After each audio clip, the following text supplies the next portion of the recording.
is new renovations happening in the library. Let's see what Ms. Parnell has to say. Hi, so we are getting new shelves in the library. It's super exciting.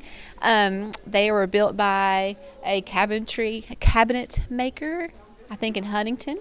Some really great guys, and so they are super fantastic, and they're very, very pretty, and we are super excited to have them. Okay, so we started these renovations in the spring of 23, so a solid 18 months.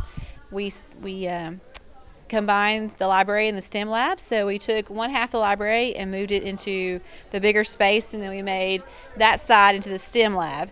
And so these renovations have been going on for about 18 months.